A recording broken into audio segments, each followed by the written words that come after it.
The rain came down in silver sheets the afternoon I slipped into the old cafe on Willow Street, shaking droplets from my umbrella and trying to steady my racing heart.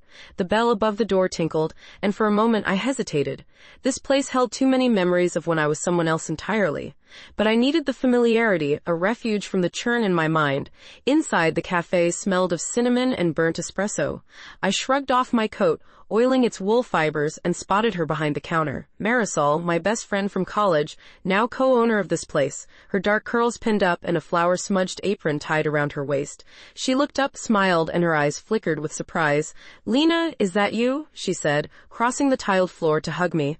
I let her hold me for a moment, closing my eyes against the storm both outside and within. "It's been what? 10 years? 11, I corrected, stepping back. I offered a small laugh. "Almost 12. We settled at our old corner table where the chipped blue paint revealed layers of color beneath. She poured me a cappuccino, artfully dusting cocoa on the foam. I traced the heart-shaped swirl with my fingertip, fighting back memories of how we used to sit here for hours, dreaming of the days to come. "I'm getting married," I blurted, startled at how heavy the words felt in my throat. Marisol's eyebrows shot up. "That's wonderful. Alex proposed last month, right?" She beamed. I nodded, sipping the coffee that tasted of home. It warmed me, but it also reminded me of the healing I still needed. "I'm leaving tonight," I added. Her smile faltered. "Leaving for your honeymoon?" I shook my head. Leaving town, leaving everything. The truth uncoiled inside me. I wasn't just on my way to my wedding, I was running from it, from the doubt that had haunted me since I'd accepted his ring. She reached out, touching my hand. "Talk to me." I took a breath. "You know I love Jake, right? I still love him. But last month I ran into an old flame, Evan. We'd been inseparable my sophomore year of college, but I broke his heart when I gave my heart to Jake instead. Evan moved away, I moved on. I thought it was over." Marisol's eyes grew soft with understanding. "And now he's back in town, teaching photography down at the Art Institute. We bumped into each other at a gallery opening, and it was like an electric shock. One coffee led to another, one conversation led to another. And now I can't stop thinking about him, about what I left behind, about who I really am." I paused, swallowing. "I feel like a stranger in my own life." Marisol exhaled slowly. "So you're going to race off to Cancun for 2 weeks with a man you barely know, just so you can figure out if you made the right choice?" Her tone was gentle but firm. I shrugged, guilt tugging at me. Honeymoon packages do that. Sandy beaches, private dinners under palm trees. I thought maybe if I could pretend to my fiancé, to his family, to myself, that I was happy, I could quiet all this doubt. But it feels like I'm lying, and I hate it. She leaned back, studying my face. "You deserve more than pretend." I nodded, tears prickling. "I know." The cafe's bell tinkled again, and Marisol's assistant called out an order.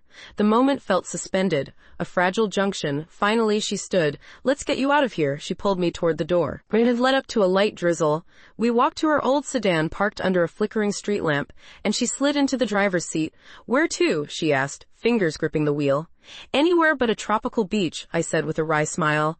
I need to see something real." She nodded and steered onto the boulevard. We drove in comfortable silence until the turn for the lakeshore park appeared. She parked on a broad gravel lot, and we climbed out, the damp air buzzing with summer cicadas. Overhead, the sky was a wan gray tapestry, the rain clouds lingering on the horizon. We walked along the boathouse pier, the rotting wood creaking under our feet. I watched the oars of an empty rowboat drift against its moorings, water lapping softly. "This is where we got lost on our first canoe trip," I said, voice soft with memory. Marisol laughed. "You fell backward and pounded me with your paddle." I panicked, I admitted. We both laughed, the sound echoing across the water. Then I grew quiet, staring at my reflection in the rippling lake, a woman torn between loyalty and longing. "That was another time," I said. "A different me." I closed my eyes, recalling that afternoon's mix of exhilaration and fear, how alive I'd felt. Marisol touched my shoulder. "Are you going to cancel the honeymoon?" I opened my eyes and looked at her. "I'm not sure," I admitted. I thought I had all the answers, that I loved Jake more than anything. But now I'm wondering, did I ever really love Evan, or was I just afraid of what I had with Jake? And more than that, I'm afraid my doubts mean I'm not meant to be married at all. She studied me for a moment, then reached into her tote bag and pulled out a battered sketchbook, one she'd saved from college. "Remember this?" she asked, flipping the cover. Inside were 2 pages I'd drawn. On the left, a canoe in the middle of the lake. On the right, a heart stitched together from 2 halves. The caption read, "Love is choosing to paddle together even when the current pulls you apart." That image struck me like a revelation. I closed the book, tears slipping down my cheeks. Maybe love isn't about spark or fate, I whispered. Maybe it's about choosing someone when it's hard, choosing them because they need you, choosing them because, in the end, your heart has no other home. Marisol squeezed my hand. Then go home. Be honest with Jake. Tell him everything. If your heart belongs there, he'll fight for you. If it doesn't, it's better to face that truth now. I nodded, a clarity settling in my chest. I closed my eyes and listened to the lake, its gentle whispers urging me toward courage. I'll cancel the honeymoon, I said finally. I'll tell him I don't know who I am yet, but that I need him in the process. She smiled, tears in her eyes too. That's the bravest thing you can do. We drove back through the dusk, the road slick and shining. By the time we reached my apartment, the rain had stopped altogether, leaving the street lamps to glow in rings of mist. I hugged Marisol tightly. Thank you, I said, for reminding me how to love. She hugged back. Go on, she teased. Before Jake calls the cops, wondering why his bride is AWOL. I laughed, a full, honest sound, and climbed the stairs to my door. My wedding dress hung in the bedroom. The bouquet sat on the dresser, petals already fading. I almost turned away, but instead I walked in, closed the door, and found my fiancé behind the couch, draped over a throw blanket with a book in his hands. He looked up startled. Lena, you're back early. Everything okay?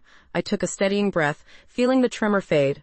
No, I said, voice clear. Not okay, but I need you to know why. He set the book aside, his eyes filled with concern.